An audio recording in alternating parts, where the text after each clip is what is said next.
Good morning বন্ধুরা, আমি মৌমিতা লাইফের খুঁটিনাটিতে আরও একটা নতুন দিনে তোমাদের অনেক অনেক স্বাগত।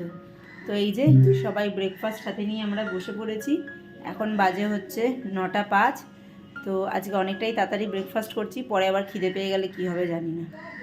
তো এই যে আজকে নাকি ওর একটু সাদা আলুর তরকারি খেতে ইচ্ছে করেছে, তা আমার আবার একদম সাদা সাদা ভালো লাগে না, তো আমি অল্প করে একটুখানি হলুদ দিই।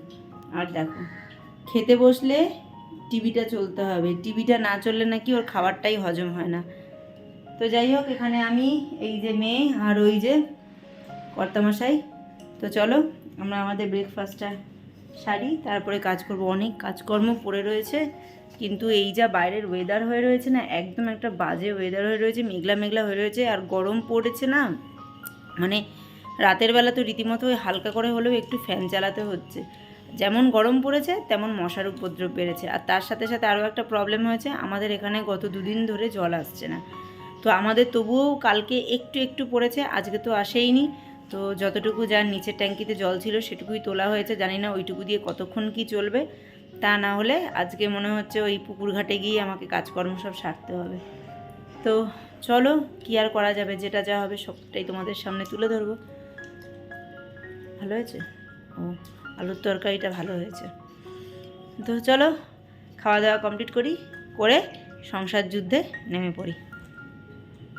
আর হ্যাঁ, তোমরা ভিডিও দেখো, ভিডিও ভালো লাগলে অবশ্যই একটা লাইক ও কমেন্ট করো, আর যদি একটু বেশি ভালো লাগে তাহলে পরিবারের মধ্যে শেয়ার করে চ্যানেলটাকে সাবস্ক্রাইব করে আমার পাশে থেকো। তো এই যে বন্ধুরা, সংসার যুদ্ধে এই যে দুজনেই নেমে পড়েছি, কারণ এই তোষকটা একা আমার পক্ষে আলগানো সম্ভব না। তো সেই জন্য একজনের সহযোগিতা আমার প্রয়োজনই। আর তিনি এখন এমন একটা জায়গায় যাবে, সেখানে আমাকেও যেতে হবে। তো সেই কারণে আরও তাড়াহুড়ো করে তোষকটা একটু পেতে নিচ্ছি, চাদরটা কোনো রকমে বিছিয়েই বেরিয়ে পড়ব, কারণ আমাকে খুব তাড়া মারছে যে এক্ষুনি বেরোতে হবে, তা না হলে দেরি হয়ে যাবে। আসলে আমি একটু সকাল থেকে এই গড়িমসি করতে করতে দেরিটা করে ফেলেছি। তো যাই হোক, কী করা যাবে, সে তাই একটু আমার সাথে সহযোগিতা করে দিল যাতে কাজটা তাড়াতাড়ি হয়ে যায়। তো সেই কারণে একটু হাতে হাত লাগিয়ে সেও তাড়াতাড়ি করে চাদর টাদরগুলো আমাকে পেতে টেতে দিল, যাতে তাড়াতাড়ি করে আমি রেডি হয়ে এখন বেরোতে পারি। তো এখন প্রায় সকাল 10টা 10:30 মতো বাজে। তো এখন একটু বেরোবো ওর সাথে, বেরিয়ে তারপরে বাড়ি ফিরে রান্নাবান্না সমস্ত কিছু করব। তো সেই জন্যই আর কি তাড়াহুড়োটা রয়েছে।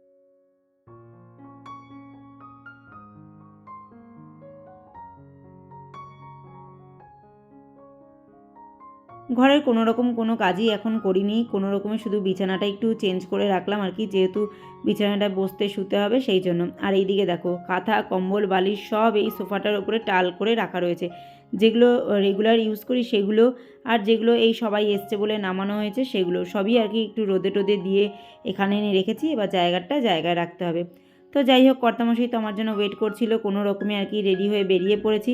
তবে যে কাজের উদ্দেশ্যে বেরিয়েছি কোনো কাজই হয়নি, দুটো কাজের উদ্দেশ্যে বেরিয়েছিলাম, তার একটাও আমরা কমপ্লিট করে ফিরতে পারিনি।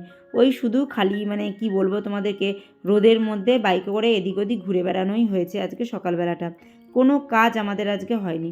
তো যাই হোক, এই ব্রিজটার ওপর দিয়ে আজকে প্রথম যাচ্ছি। এই ব্রিজটা নতুন হয়েছে, নিচ দিয়ে একটা খাল আছে, তো এটা ভেঙে বেশ 1-1.5 বছর বাদে আর কি এটাকে নতুন করে তৈরি করা হয়েছে। এতদিনের এই রাস্তাটা আর কি বন্ধ ছিল। তো সেই জন্য কর্তামশাইকে বললাম চলো এই রাস্তাটা দিয়েই যাই। আর এই ব্রিজটা ক্রস করতে না করতেই এখানে একটা হনুমান মন্দির আছে, আর দিনটা যেহেতু মঙ্গলবার ছিল, তো সবাই কিন্তু হনুমান মন্দিরের এখানে ভিড় জমিয়েছে পুজো দেবে বলে। তো যাই হোক বন্ধুরা, ঘুরে ফিরে তো বাড়ি চলে আসলাম। বাড়িতে এসে মাংস ভাত বসিয়ে দিয়েছি, ফ্রিজে মাংস ছিল সেটা বার করে রেখে গেছিলাম।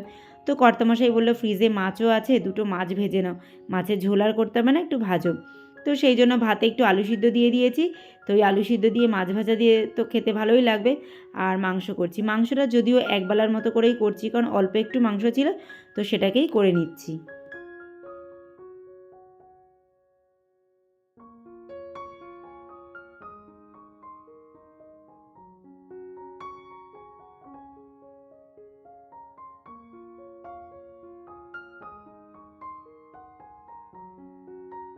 তো এদিকে রান্নাবান্নাগুলো সারতে সারতে মানে রান্নাঘরে যে সমস্ত কাজগুলো আছে সেগুলোও করে ফেলছি, কারণ কোনো কাজই আজকে করে বেরোতে পারিনি। বেসিনে বাসন পড়ে রয়েছে, তারপরে বাইরে যে সমস্ত আমার কাজ কারবারগুলো আছে না, মানে ডাস্টিং করি, তারপরে যে ঘর ঝাড়পোছ করা সমস্ত কিছু আর কি পড়েছিল। তো সেগুলোকেই আর কি রান্না করতে করতে আস্তে আস্তে সমস্ত কাজ কমপ্লিট করলাম।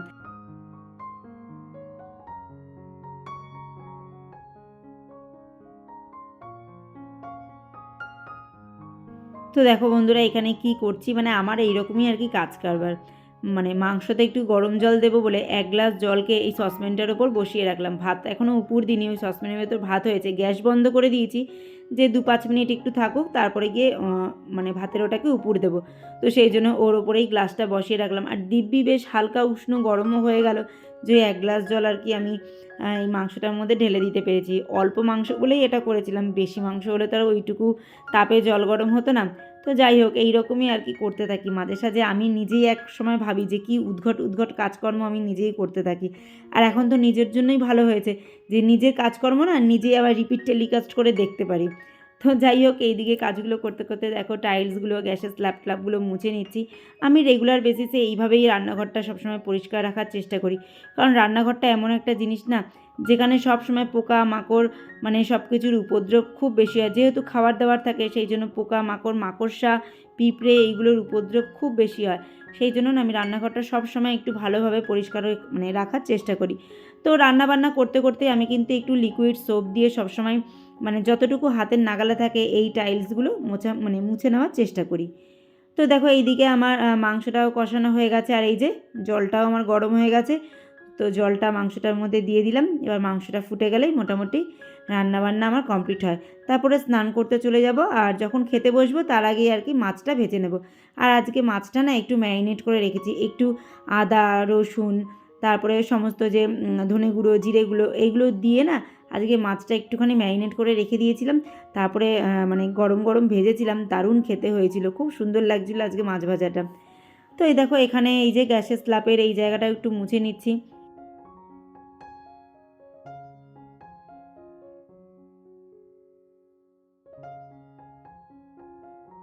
তো একদিকে মোছামুছির কাজ করছি, আর একদিকে যে মানে প্রয়োজনীয় কাজগুলো করছি। এই যে ভাতটা এবার উপর দিলাম, এতক্ষণ তো ভাতটা ওখানে ঢেকে রেখে দিয়েছিলাম।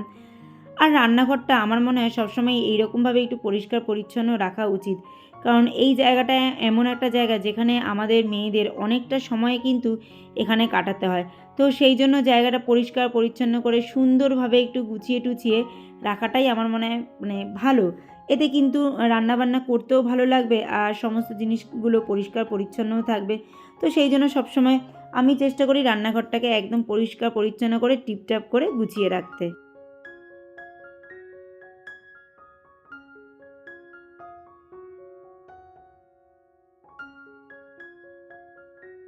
দেখবে বাচ্চাদের বই কিন্তু সবসময় কালারফুল হয়, আর বিভিন্ন রকমের ওদের যেটা দিয়ে আকর্ষিত করে সেরকমভাবে জিনিসপত্র দিয়ে বাচ্চাদের বইগুলো তৈরি হয়। কেন বলো তো?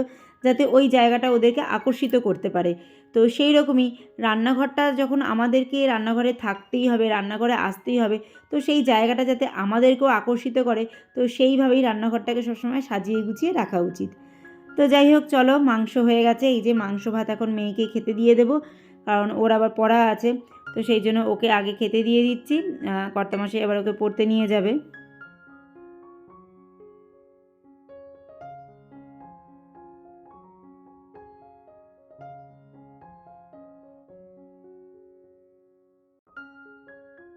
তো এখন আমি মেয়েকে এখানে পড়তে দিতে এসেছিলাম, তো ওকে কোচিংয়ে ঢুকিয়ে দিয়ে এখানে একটু ওয়েট করছি। আসলে কর্তামশাই আমাদেরকে এখানে নামিয়ে দিয়ে সে নিজের কাজের জন্য 15 মিনিট আর কি আমাকে এখানে ওয়েট করতে বলল। তো আমি এখানে একটু বসে আছি। এই জায়গাটা না একটা বেশ সুন্দর একটা মাঠ রয়েছে, স্কুলের একটা মাঠ। তো সেখানেই বসে রয়েছি, কর্তামশাই আসলে বাড়ির দিকে রওনা দেব। আজকাল বিকেলে চায়ের দায়িত্বটা কর্তামশাই নিয়ে নিয়েছে। তো সেই কারণে কর্তামশাই 2 কাপ চা রেডি করে নিয়ে আসলো, সেটা নিয়ে বসে পড়লাম। তো বন্ধুরা দেখো, আমাদের এখানে গরম পড়ে গেছে, দেখতেই পাচ্ছ ফ্যান চলছে। ফ্যান ছাড়া সত্যি থাকা যাচ্ছে না, এতটাই গরম লাগছে। এতদিন ঠান্ডায় মানে জামা কাপড় খুলতে ইচ্ছে করছিল না, আর এখন জামা কাপড় পরে বসে থাকার উপায় নেই, এতটাই মানে গরম লাগছে। সবে ফেব্রুয়ারি মাসের আজকে কত তারিখ? 20 তারিখ, তাই এই অবস্থা। আরও তো দিন পড়েছে, আমার জানি কান্না পাচ্ছে চিন্তা করে যে সামনের দিনগুলো কি হবে ভগবান। লোকে ঠান্ডায় হয়ে যায় না কষ্ট পেয়েছে, এবার গরমে যে কি কষ্ট পাবে তার ঠিক ঠিকানা নেই। উফ, কেন যে ঠান্ডাটা চলে যাচ্ছে, এই জন্যই বলি ঠান্ডাকাল অনেক ভালো। উফ, গরমের জ্বালা সহ্য করা যায় না। দেখো মানে এইটুকু টাইমের মধ্যে বসে ঘেমে যাচ্ছি। চলো চা নিয়ে এসছে, চাটা খাই।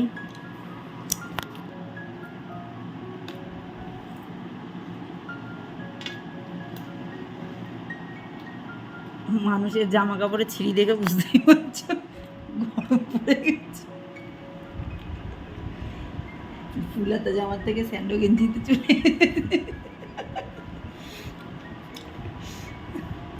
রাত্রেবেলাও রীতিমতো ফ্যান চালাতে হচ্ছে, এতটাই গরম পড়েছে। মানে আজকে আমি তোমাদেরকে দেখাচ্ছি, পিছনের আরও গত 2-3 দিন ধরে এই অবস্থা আমাদের এখানে। চলো চাটা খেয়ে নিই এবার।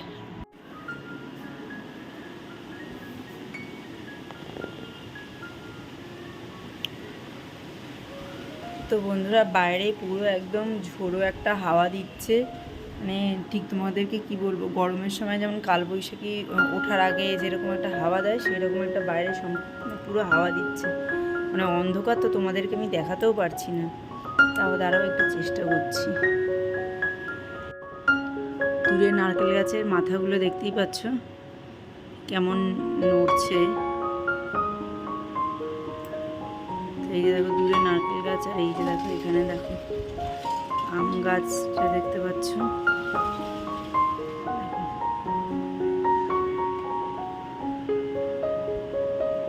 হঠাৎ করেই এরকম হাওয়াটা দিচ্ছে। কর্তামশাই চলে গেছে মেয়েকে আনতে, আমি চাটাকে এখানেই বাইরে এই টেবিলের এখানেই বসে রয়েছি ডাইনিং টেবিলে। তো বসে বসে একটু মোবাইলটা ঘাটাঘাটি করছিলাম, দেখছিলাম। তো হঠাৎ দেখছি বাইরে বেশ ভালো একটা ঝোড়ো হাওয়া দিচ্ছে। তো বুঝতেই পারছো কি অবস্থা প্রকৃতির, কোন সময় কি হচ্ছে। তো আজকের পর্ব এতটুকুই, আবার দেখাবে নতুন এক পর্ব নিয়ে। তোমরা সবাই ভালো থেকো, সুস্থ থেকো, সাবধানে থেকো।